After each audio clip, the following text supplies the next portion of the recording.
Ça secoue sec. Ce sont les agitateurs du Hainaut sur CNO. CNO. De retour sur CNO depuis What Home à Valenciennes qui nous accueille chaque semaine. Nous poursuivons l'émission avec Jojo Bernard. Et bonjour. Bonjour et bienvenue. Merci. Marie-Laure, je te laisse la parole. Alors bonjour Jojo. Bonjour. Donc on aimerait aborder tout d'abord le début de votre carrière. Alors comment vous est venue l'idée de devenir humoriste ? L'idée, j'ai envie de dire, en grandissant avec des sketchs de Danny Boone et plus tard même Gad Elmaleh, voilà, qui tournaient sur la télé. Mais c'est pas à ce moment-là où je me suis dit plus tard, je voudrais faire ça. Mais c'est vrai qu'on se met dans l'idée, on s'imagine, on se projette en tant que. Et en fait, c'est surtout le fait d'avoir lancé une vidéo, mais vraiment par hasard. Sur YouTube que c'est pris, et derrière c'est aussi le soutien de la famille qui m'a dit vas-y, fais de la scène. Moi j'ai quand même un passé de scène assez travaillé, dans le sens où j'ai fait mes classes de théâtre, etc. Et donc il y a un moment j'ai franchi le pas, et du coup voilà, le rêve est arrivé au fur et à mesure. C'est ça, vous avez rêvé et vous avez cru en vos rêves aussi. Ouais, c'est ça. Et puis après, il faut aussi de la chance, je pense, quand même beaucoup. C'est vrai. Et j'en ai eu, et donc tant mieux pour moi. C'est sûr. Et puis bon, c'est quand même un milieu où c'est pas facile à percer quand même. C'est vrai, comme vous disiez, vous avez aussi une part de chance.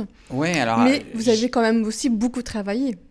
J'ai beaucoup travaillé. Après, c'est surtout, j'ai été un peu dans les pionniers de YouTube c'est 2013, donc ça fait plus de 10 ans.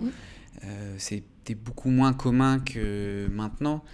Et alors c'est marrant que vous parliez de ça, parce que mon frère m'a envoyé... Là, c'est une exclue pour vous. Oh, allez-y, nous on aime les exclus, Marie-Laure. Mon frère m'a dit, tiens, j'ai fait du tri dans mes vieux mails, parce que je voulais faire de la place. Et il a retrouvé un mail de moi qui dit...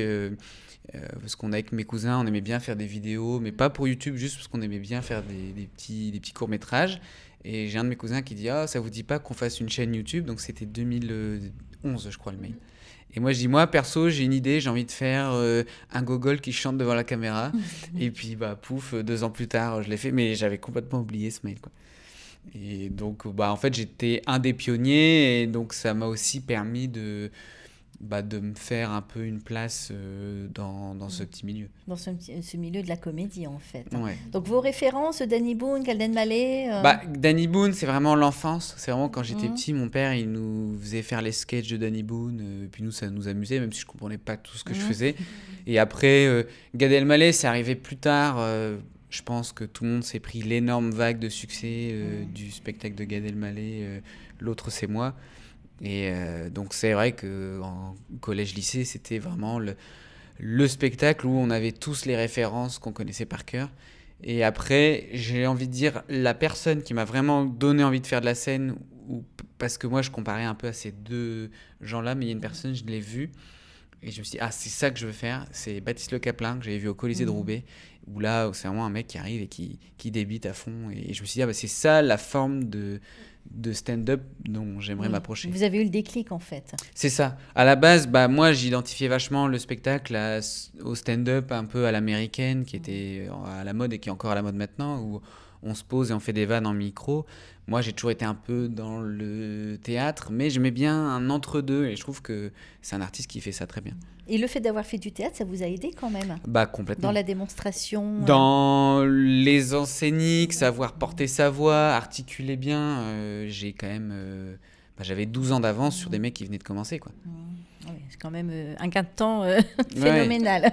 Et puis même l'activité Jojo Bernard sur Internet, le fait de faire des vidéos sans montage, où je devais faire un sketch, en fait, sans me tromper pendant 3-5 minutes, c'est un peu l'exercice scénique. C'est-à-dire qu'il y avait, moi, le fait de vouloir faire la personne qui sait pas faire de montage et qui du coup ne fait pas de montage, je devais vraiment réciter sans me tromper. Et donc au début, je refaisais quelques prises, et après, avec l'habitude, j'ai appris à bien le faire sans me tromper.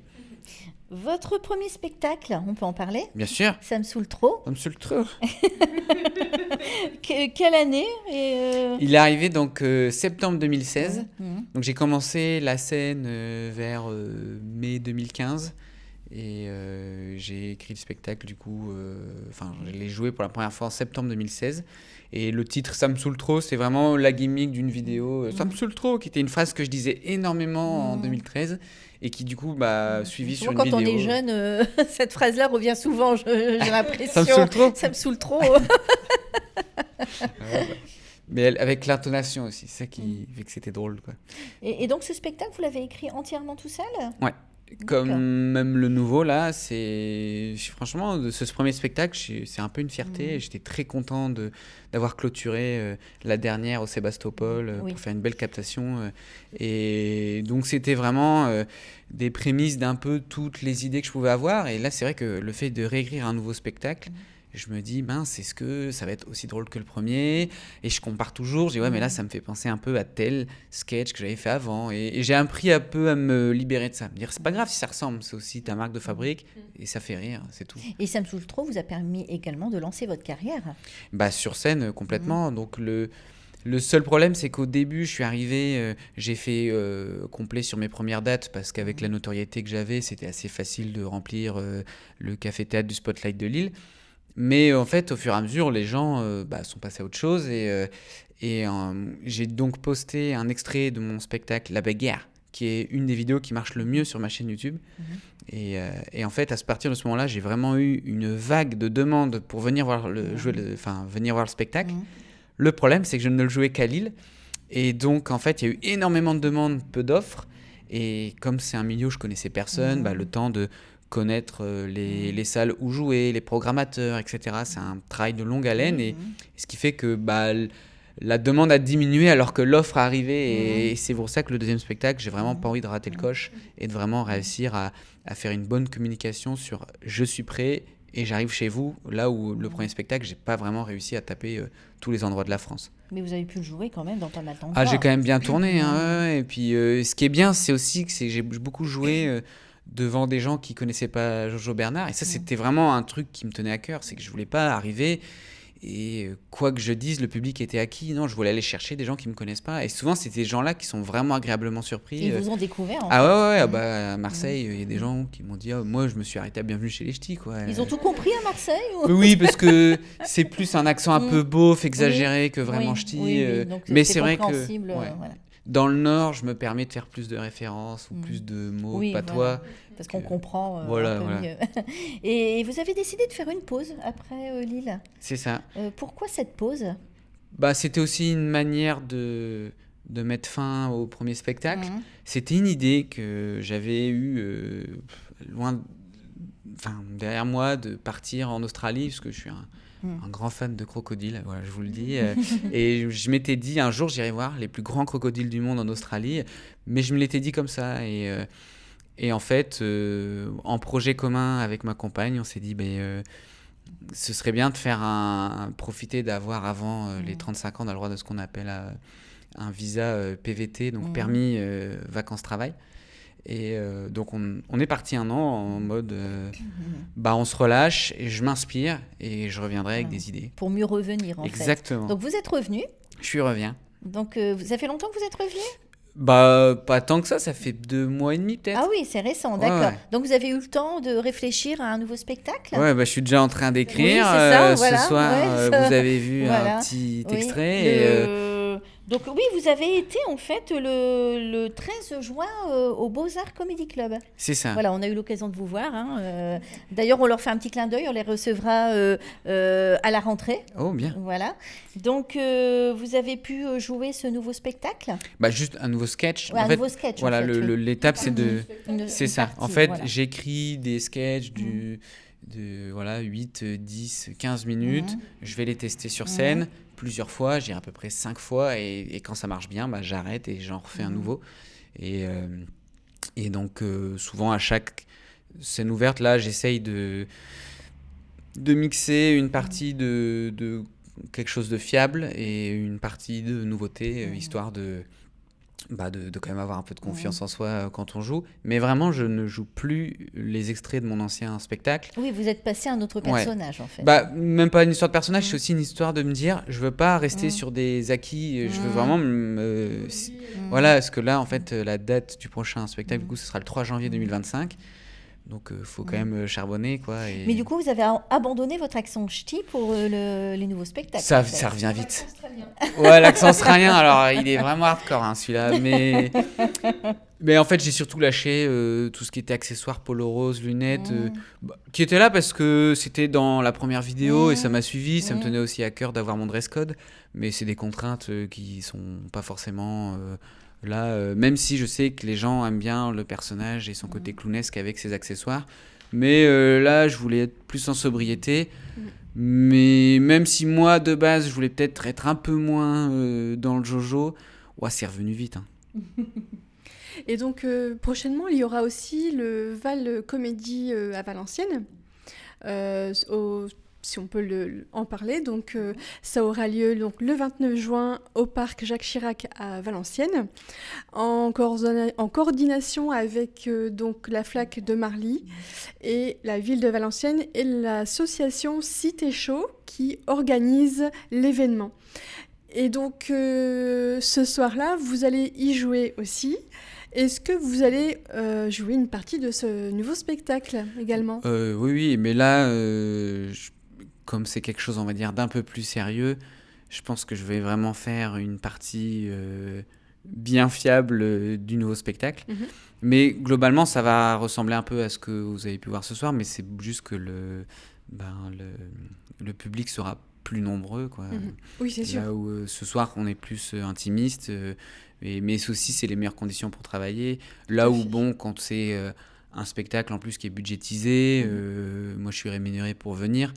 Bon, je vais pas venir faire quelque chose de nouveau parce que faut pas décevoir, quoi. Oui, et puis comme vous dites, vous êtes en train de préparer votre nouveau spectacle et vous avez déjà un peu des idées de où vous voulez jouer, où vous savez déjà où vous allez ? Où je vais jouer, l'idée c'est pour 2025 de jouer dans les cafés-théâtres dans lesquels je suis déjà passé par le passé.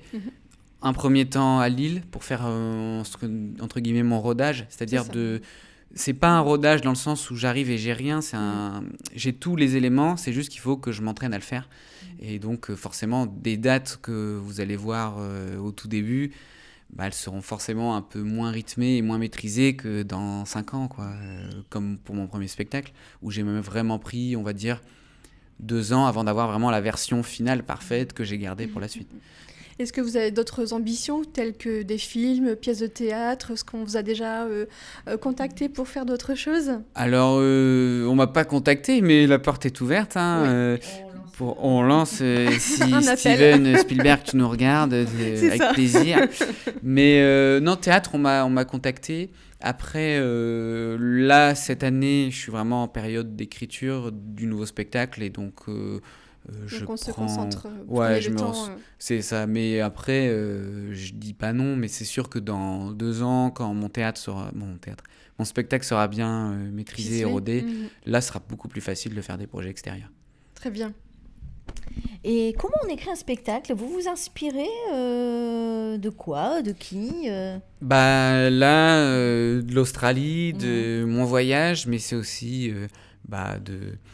de choses que je vois ou alors que j'imagine aussi le fait de me dire Jojo Bernard, c'est une famille un peu de cas sociaux, c'est quoi le pire truc qu'il pourrait faire dans une situation. Donc là le sketch que vous avez vu à l'aéroport où c'est la famille qui accompagne Jojo, et je pense que ça peut être la pire manière d'accompagner quelqu'un qui part à l'aéroport, quoi. Et j'essaye souvent de me dire qu'est-ce qui est le plus ridicule ou la chose que je ne ferais pas, et souvent j'essaye de prendre ce point de vue-là avec Jojo, de faire un peu l'inverse du bon sens, quoi. On peut rappeler donc la date Cité Chaud le 29 juin au jardin Jacques Chirac. Voilà. Vos projets, Jojo Bernard, pardon, Bernard Jojo. Bon, tu peux m'appeler Jojo, c'est pareil pour moi. Les projets, là, c'est bosser pour l'écriture du spectacle. Même pendant les vacances, je vais jouer quand même pas mal Donc l'avantage des vacances et le désavantage, c'est que il y a moins de spectateurs, parce que les gens dans le Nord sont souvent partis dans le Sud, rarement l'inverse. Aller chercher le soleil. Et donc, c'est plus dur d'avoir des salles complètes pour faire des beaux comedy clubs. Mais d'un autre côté, c'est plus intimiste et du coup, c'est un peu plus studieux. Et donc, aussi, je vais pouvoir jouer plus régulièrement. Et donc, ça va être un été studieux. Laborieux. Ouais. Oh, studieux, plus que laborieux. Laborieux, il y a un côté je galère. Mais oui, voilà, c'est ça. Je pense que je vais y arriver, j'espère. Vous avez combien de vues ? De vues ? Oui. Ça dépend des plateformes. 7 millions, non, on a vu ça dépend. Oui, de quoi. En fait, les vues, c'est vraiment quelque chose qu'on ne peut pas maîtriser. D'abonnés. Mais abonnés. Plutôt abonnés. Ouais, oui. On va dire sur TikTok, c'est là où je suis le plus actif. J'ai 700 000 abonnés. Et les vues, bon, c'est un peu aléatoire, même si je sais qu'il y a. Par exemple, je fais beaucoup de vidéos sur les prénoms que donnent les parents à leurs gamins, où j'aime bien un peu me moquer, parce que souvent, les parents veulent faire preuve d'originalité. Et on trouve quand même des belles pépites, quoi, avec des lettres en trop et des accents sortis du chapeau. Mais donc ça, c'est un créneau qui marche plutôt bien. Mais j'essaie de faire juste rire quand j'ai une idée, de la faire. Et ouais, sur TikTok, ça marche plutôt bien pour moi. Vous avez aussi un réseau social, Facebook, on peut vous suivre. Ouais, Facebook, voilà. Instagram. Instagram, c'est vraiment la carte de visite maintenant des années 2020. Tu montes ton Instagram où tu as un peu tout ce que tu peux faire dessus. Et Facebook, bon, c'était bien. C'est un peu dépassé, mais c'est pas négligeable. D'accord, je sais pas, je suis pas au courant. C'est qu'une page Facebook. Je débute dans Facebook. Non, mais je vais rien dire. Moi, Le pire, c'est que moi, j'utilise Facebook pour le perso, quoi. Et que... Ouais. Mais j'ai la page Facebook Jojo Bernard qui est active encore. Et on peut également aller voir vos vidéos qui sont sur YouTube ou TikTok. Y a pas pour les gens qui ne vous connaissent pas encore. Évidemment, voilà. Et bien, merci. Mais de rien. Si vous voulez rajouter... Marie-Laure, je t'en prie. Alors, on vous a vu dernièrement donc, au bar l'Espadrille. Est-ce que vous allez revenir sur Valenciennes faire ce genre de... Mis à part le spectacle, bien sûr, du 29 juin ? Bien, en fait, vraiment, le hasard a fait qu'on devait faire l'interview et que Madani, qui organise les Beaux-Arts Comedy Club, m'a contacté vraiment 2 jours après. Et il me dit, si tu veux, j'ai une date le 13 juin, je ne sais plus quand. Alors, si tu me prends le 13 juin, c'est parfait. Comme ça, moi, je peux venir et faire d'une pierre d'un coup. Deux coups, plutôt. Mais sinon, Valenciennes, c'est dans le coin, tout ce qui est bien, je il prends, y a des scènes où vous pouvez jouer. J'étais déjà venu pour le premier spectacle. Et donc, c'est sûr que Valenciennes, ce sera une date pour laquelle venir, même si c'est vrai que quand on a un spectacle à Lille, souvent, c'est plus facile de ramener des gens on se déplace. Mais quand le spectacle sera rodé... moi, je ferme aucune porte, surtout pour Valenciennes. Merci beaucoup. De rien. Quand vous voulez. Avec plaisir. Les Agitateurs du Hainaut est rediffusé le dimanche entre 22h et 23h. Vous avez la possibilité de nous retrouver sur Facebook Live et YouTube Live. Retour du Réveil en Rire présenté par Patrick jusqu'à 13h sur CNO. Ça secoue sec. Ce sont les Agitateurs du Hainaut sur CNO. CNO.